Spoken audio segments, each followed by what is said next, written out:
அனைவருக்கும் கணித வணக்கம்.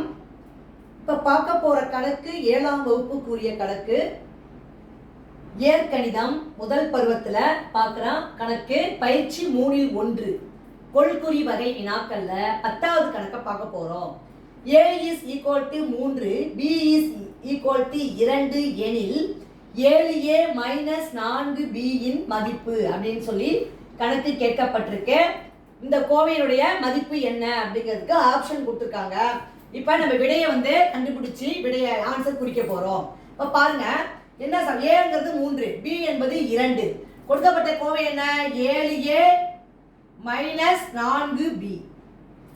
இப்ப 7 பெருக்கல் a-ஓட மதிப்பு எவ்வளவு? 3 மைனஸ் 4 b-ஓட மதிப்பு 2. இப்ப அடுத்த ஸ்டெப் 7 3 பெருக்கினால் 21 மைனஸ் 4 2 பெருக்கினால் 8. 21ல 8 கழிச்சோம்னா வரக்கூடிய விடை 13. அப்ப இந்த கணக்குக்குரிய விடை என்னது? 13. 7a மைனஸ் 4b மதிப்பு 13. புரிஞ்சுங்களா?